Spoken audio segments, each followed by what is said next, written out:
ይሁን ደግሞ እንመልከተው።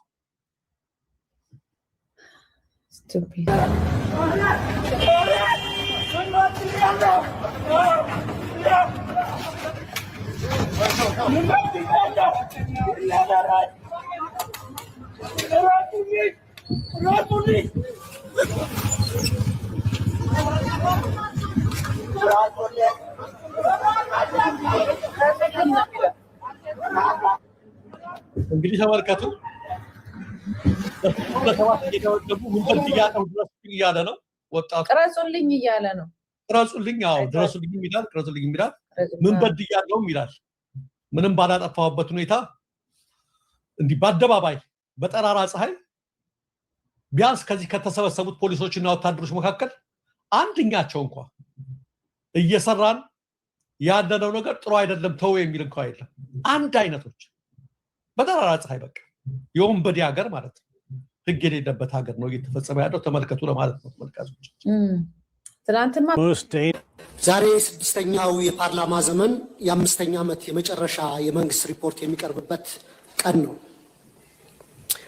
ላለፉት 5 ዓመታት ገዢው ፓርቲ የሚያጸድቃቸውን ህጎችና ፖሊሲዎች በጭፍን ሳልደግፍና በጭፍን ሳልቃወም ህዝባችን የሚገረፍበትን አለንጋ እያየሁ ድምፄን ሳላጠፋ የመንግስት አሰራሮችን ያለማወላወል ስተች እንዲሁም ለሀገሬ ይጠቅማል ያልኩትን ሀሳብ ሰነዝር ቆይቻለሁ። የዚህ የስልጣን ዘመን ትዕይንት መጋረጃ ከመዘጋቱ በፊት ግን የኢትዮጵያ ህዝብ ነባራዊ የኑሮ ሁኔታ፣ የየዕለት ተግዳሮትና ጭንቀት እንዲሁም ይህንን አስቸጋሪ የኑሮ ሁኔታ የወለደውን የመንግስትውን መዋቅራዊ ድክመት የዚህ ዘመን የማይታበል የታሪክ እውነት አድርጌ በታሪክ ፊት ለመመስከር እወዳለሁ። ይህንንም ለማድረግ ማጠቃለያ አስተያየቴና ጥያቄ እንደሚከተለው አቀርባለሁ። 1. የ5 ዓመቱ የኢትዮጵያውያን ተግዳሮቶች። ክቡር ጠቅላይ ሚኒስትር፣ ላለፉት 5 ዓመታት የኢትዮጵያ ህዝብ የከፈለው ዋጋ እጅግ የበዛና ከባድ ነው። እርስዎ ስልጣን ላይ ሲቀመጡ የገቡት የሰላምና የብልጽግና ቃል ኪዳን ነበር። በተግባር ግን ያየነው ተገላቢጦሹን ነው። የሰሜን ኢትዮጵያ ጦርነት ያስከተለው አስከፊ ሰብአዊ ውድመትና ጠባሳ ሳይሽር ዛሬም በአማራ፣ በኦሮሚያ፣ በጋምቤላ፣ በቤንሻንጉል ጉሙዝና በሌሎችም አካባቢዎች የሚታዩት ቀጣይነት ያላቸው ግጭቶችና ጦርነቶች፣ ብሔርና ሃይማኖት ተኮር ጥቃቶች፣ እገታዎችና አለመረጋጋቶች የዜጎችን የመኖር መብት ነፍገዋል። ዜጎች አማራጭ ድምፅ እንዳሰሙ አፍነዋቸዋል፣ ነፍገዋል። በቅርቡም በተግባር ግን ያየነው ተገላቢጦሹን ነው። የሰሜን ኢትዮጵያ ጦርነት ያስከተለው አስከፊ ሰብአዊ ውድመትና ጠባሳ ሳይሽር ዛሬም በአማራ፣ በኦሮሚያ፣ በጋምቤላ፣ በቤንሻንጉል ጉሙዝና በሌሎችም አካባቢዎች የሚታዩት ቀጣይነት ያላቸው ግጭቶችና ጦርነቶች፣ ብሔርና ሃይማኖት ተኮር ጥቃቶች፣ እገታዎችና አለመረጋጋቶች የዜጎችን የመኖር መብት ነፍገዋል። ከትግራይና ከኤርትራ ኃይሎች ጋር የሌላ ጦርነት ስጋት አሳሳቢ ደረጃ ላይ ደርሷል። በፖለቲካው መስክም የፖለቲካ ምህዳሩ መጥበብ፣ የሀገራዊ ተቃርኖች መስፋት ወይም ፖለቲካል ፖላራይዜሽን፣ የነፃ ሲቪል ማህበራት መቆስመን፣ በጋዜጠኞችና በሚዲያዎች ላይ እገዳዎችና እክሎች ዜጎች አማራጭ ድምፅ እንዳሰሙ አፍነዋቸዋል። በርካታ የፖለቲካ እስረኞችም ህገ መንግስታዊ የፍትህ ዋስትና ተነፍገው ይገኛሉ። ይህ አጠቃላይ የሰላም የጸጥታና የፖለቲካ ውድቀት የፓርቲው የተሳሳተ ፖለቲካዊ ፍልስፍናና ብሔራዊ አንድነትን በተግባር ማምጣት ያቃተው የመደመር ትረካ መዋቅራዊ ስብራት ውጤት ነው። 2. ስልታዊና መዋቅራዊ ስህተቶች። መንግስት የችግሮቹን ስራ መሰረት ትቶ ምልክቶችን ብቻ የመቀጥቀጥና በቁጥር ጨዋታ ህዝብን የማደናገር አካሄድ እየተከተለ ነው። በተላከልን የመንግስት አፈጻጸም ሪፖርት ላይ የሀገሪቱ ኢኮኖሚ በ2018 በጀት ዓመት 10.2 እንደሚያድግ፣ የግብር ገቢ 1.5 ትሪሊዮን ብር መድረሱን፣ የሸቀጦች ወጪ ንግድ 11 ቢሊዮን ዶላር ማስገኘቱንና የውጭ ሐዋላ ፍሰት 7.7 ቢሊዮን ዶላር መድረሱ ተገልጿል። ነገር ግን እነዚህ የቁጥር ስኬቶች የዜጎችን የኑሮ እውነታ ፍጹም አይወክሉም። እንዲያውም መሬት ላይ ካለው እውነታ ጋር በጽኑ ይጋጫሉ። ምክንያቱም አንደኛ የኑሮ ውድነትና የዋጋ ግሽበት ከገቢያችን ጋር አልተመጣጠንም። ሪፖርት ውስጥ ከግንቦት 2018 ዓ.ም አጠቃላይ የዋጋ ግሽበት 13.4 የምግብ የዋጋ ግሽበት ደግሞ 15% ደርሷል ይላል። ይህን ግሽበት ለመደጎም መንግስት 379 ቢሊዮን ብር ማውጣቱ ቢገለጽም በተግባር ግን ባለፉት ዓመታት የተተገበረው የማክሮ ኢኮኖሚ ማሻሻያ ዝቅተኛውን የማህበረሰብ ክፍል ለከፋ ድህነት በዳረገበት ሁኔታ ላይ እንገኛለን። ማሻሻያውን ተከትሎ የመጣው ሰማይ የነካ የዋጋ ግሽበት በሚሊዮኖች የሚቆጠሩ ዜጎችን የመግዛት አቅም ሙሉ በሙሉ አሳጥቷል።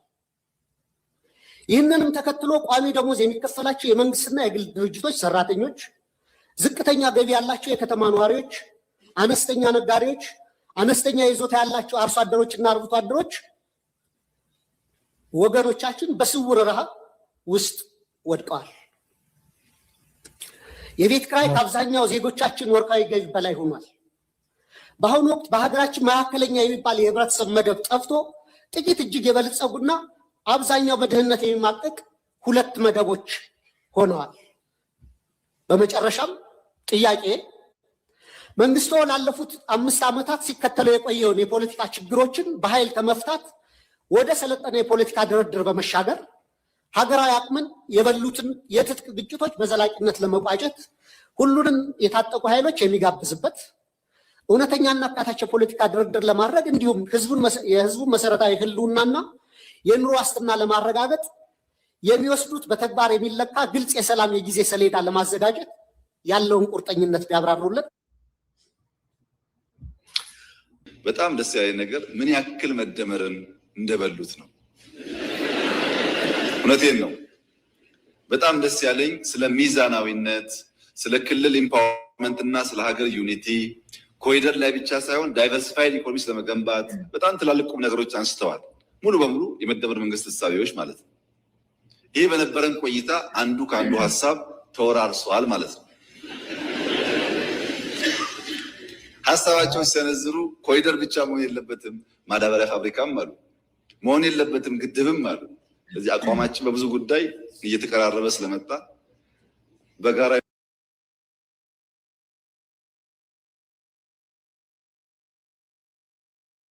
ብሔራዊት ኢትዮጵያ ሁለንተናዊ ብልጽግና ጠንካራ መሰረት ለመጣልና በየመስኩ ለትውልድ የሚተርፍ ደማቅ አሻራ ለማኖር ያለ እረፍት በመትጋት እየተወጡ ላሉት ድንቅ የአመራር ሚና ከመቀመጫችን ተነስተን በጭብጨባ እውቅና እንድንሰጣቸው ጠይቃለሁ።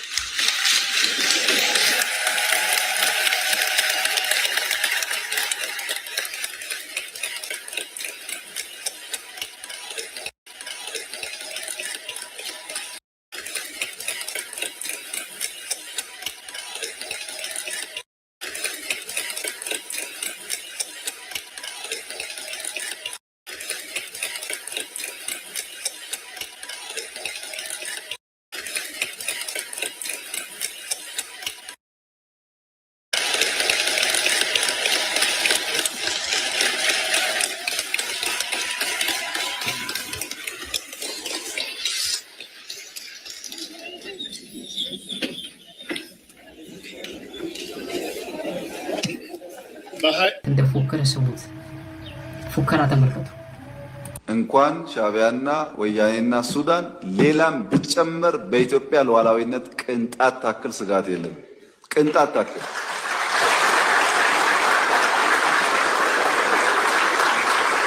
ያን ለመከላከል የሚያስችል ብቃት እየገነባን ያለ ነው። ጊዜው ሲደርስ እንዳስፈላጊነቱ እንገልጻለን። እኛ ስጋት የለብንም።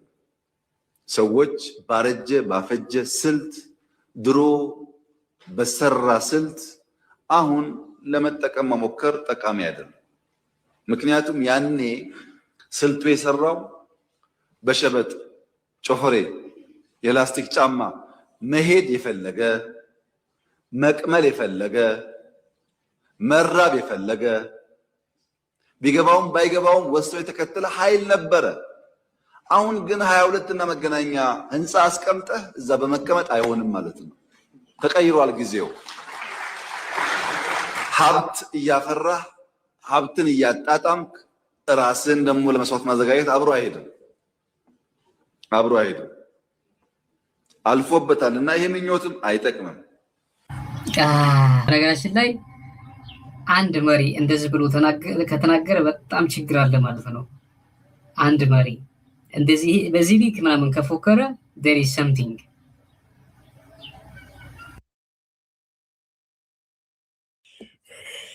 ነገሩ በጣም ከባድ ነው። ሰዎች በጣም ከባድ ነው። በምን አይነት ፊሎሶፊ በምን አይነት መንገድ እንደምገጥመው ይህንን ነገር ማወቅ አልቻልኩም። ግን ኤኒዌይ እስኪ የተመለሰው መልስ ምን ይሆን? እሱን እንስማና እሱን እንስማ። ስለ ሉዓላዊነት እያወራ ነው አሁን ጠቅላይ ሚኒስትሩ የፎከረው ሰምታችኋል። ሉዓላዊነት የኤርትራ ጦር የት ነው ያለው? የሱዳን ጦር የት ነው ያለው? ስለ ሉዓላዊነት የሚያወራ ጦር የት ነው ያለው? የኤርትራ ጦር እኮ ዛላንበሳን አልፎ መቀሌ ምናምን አዲግራት ነው። የት ነው ሉዓላዊነቱን ያስከበረው? አብይ አህመድ እኮ ሲፎክር መፎከር ያለበት እኮ ትግራይ ክልልን ቀጥ አድርጎ ሲመራ፣ አማራ ክልልን ቀጥ አድርጎ ምናምን ሲመራ፣ ሁሉንም ቀጥ አድርጎ ልክ እንደነመለስ ጊዜ ቢመራ በቃ ይሄ ጀግና ነው ምናምን እንለዋለን። አዲስ አበባ ቁጭ ብሎ ሌላውን ክልል ከእጁ ላይ የለም እኮ አሁን አማራ ክልል አለ እጁ ላይ የለም። ፋኖ የት ነው ያለ? መቀሌ ነው ያለ? ኤርትራ ነው ያለ ፋኖ? አሁን እኮ በሙሉ ንብደ አሁን ሲፎክር ነበር ማጨብጨብ ያለባችሁ። ያው ለማጨብጨብ ተነጋገራችሁ እንደመጣችሁ እናውቃለን። የፓርላማ አባልን ምናምን የምትሉ እንዳለ ግሪሳ ምድረ ሌባ ተሰብስበ ምድረ ሌባ አሳፋሪ የመጨረሻ አሸማቃቂ አዲስ አበባ ቁጭ አብይ አህመድ ተው ኦሮሚያን ተው የወለጋን ማስተዳደር ምናምን ከተው ቆይቷል። አማራ ክልልና ትግራይ ክልል ቀጥ አድርገህ ምናምን ሳታስተዳደር እንደዚህ ስትፎክር አይደል ምን ያክል ውሸታም እንደሆነና ምን ያክል ለማስመሰል እንደሚጣጣር ምናምን በዚህ ቪዲዮ ማየት ይቻላል። ኤግዛክትሊ የምትፎክር እኮ ቀጥ አድርገህ ስትገዛ እኮ ነው አብሽር ጀግና ነህ ምናምን የምትባለው። ተነሱ አጨብጭቡለት ምናምን መባል የነበረበት እኮ እነ ደብረጽዮንን ወይ ዝገብር ነዲው ነይነግር የሚባል ታሪክ አለ። ሰዎች አያችሁ የሚያደርግ ሰው እናቱን አይነግርም። ምክንያቱም ትጮኻለች። ልጄ ተው ትለዋለች።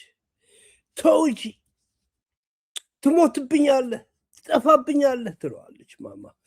አያችሁ በዚህ ምክንያት የሚያደርግ ሰው እናቱን አያነግራትም። አብቺ ግን እንኳን እናቱን አክስቱንም አያምርም።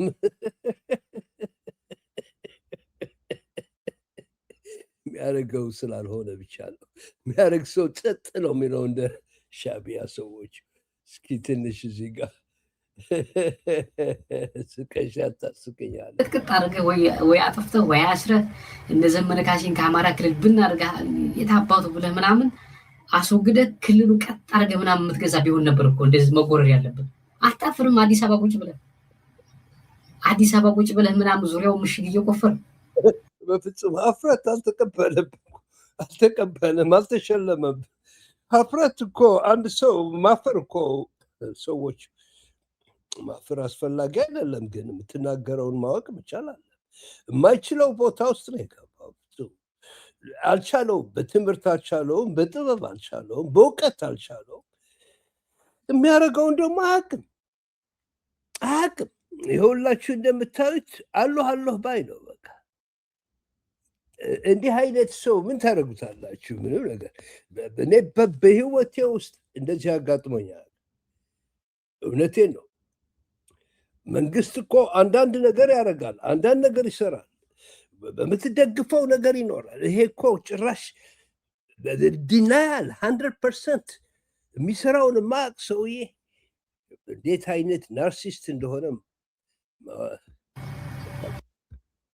Here's what comes off a bowl of strawberries. ምናምን የሚለው እነ ሽዳ ግን አገሩን ቀጥ አድርጎ እንደያዘ እነ ኢሳያስ የሚኖርበት ቦታና ይሄ ሰውዬ የሚሰራው ፓላስ ዲፍረንሱ እናንተ ታውቁታላችሁ። ሰዎች ተጋዳይ እኮ ነው።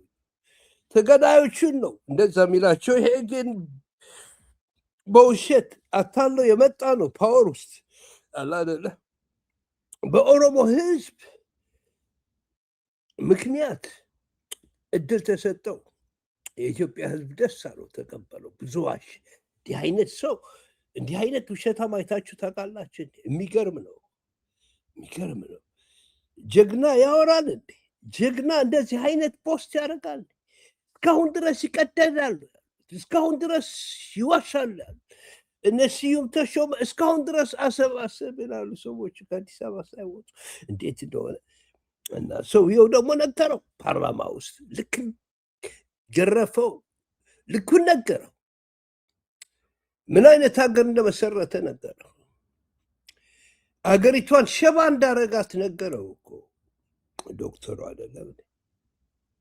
እሱ ግን አፌዝ ኦፍኮርስ የሰው ህይወት ምንም ስሜት አይሰጠውም። ሁኔታው በፍጹም እኔ እንጃ የሚገባውም አይመስለኝም ምን አይነት ጦስ ውስጥ እንዳለ ሰዎች፣ ምን አይነት መንፈስ እንደሆነ አላውቀውም። ግን ኦፍኮርስ እንደሚሮጥ ያውቃል። መጨረሻ እንደሚሮጥ የታወቀ ነው። የባለፈውን እንትን ነው ባይዘው ይችኛዋን ብትሯን ምናምን ባለፈው ጎጃም ደጋዳሞት አካባቢ ኮሎኔሎች ሙተዋል።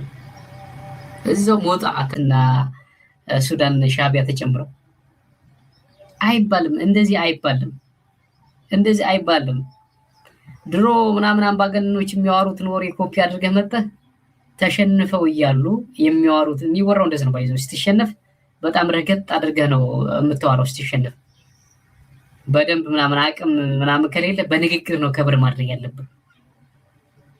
ድሮ እንደዚህ ነው የሚያደርጉት የድሮ ንጉሶች ምናምን። ከኔ ማጅን ሻቢያ እና ሱዳን ምናምን ተጨምሮበት የውጊያ ሰዎች እመኑን ታምኑ ባታም በ3 ቀን ያልቃል። 3 ቀን ብቻ በ3 ቀን ያልቃል። ግን ምን ታደርገዋለህ? መጠበቅ ብቻ ነው እስኪወድቅ ድረስ እንጂ እነሱ ከጀመሩትማ ነገር ይኸው ያልቃል። ወደ ኢትዮጵያውያን እዚህ ጋር ልተዋችሁ። የዛሬቱ ኢትዮጵያ ፕሮግራሜ እዚህ ጋር ያልቃል። ጀግና አያወራም፣ አይናገርም። እንደዛ ጀግና ልክ እንደ ህዝቡ ነው የሚኖረው። ጀግና ይሁኝ አይልም። የሀገሪቷን ታሪክ እየደመሰስክ ብልጭልጭ ነገሮች እያረክ ምናምን ቱሪስት ምናምን ብትል ምንም የምታመጣው ነገር የለም። ነገርየው እንደዚህ ነው እያልኩኝ ለጊዜው እዚህ ተዋቸዋለሁ። የእኔ ፕሮግራም በአማርኛው ሎጂክ ስለሌለ ካሁን በኋላ ሎጂክ የለም፣ የምናወራው ነገር የለም። ከዚህ ሰው የፓወር ላይ እስካለ ድረስ ፍጹም የሚወራ ነገር የለም። ስለዚህ እስኪወድቅ ድረስ የዛሬቱ ኢትዮጵያ የሚለው ፕሮግራም ይቀጥላል እና ላይክ ሼር አድርጉ።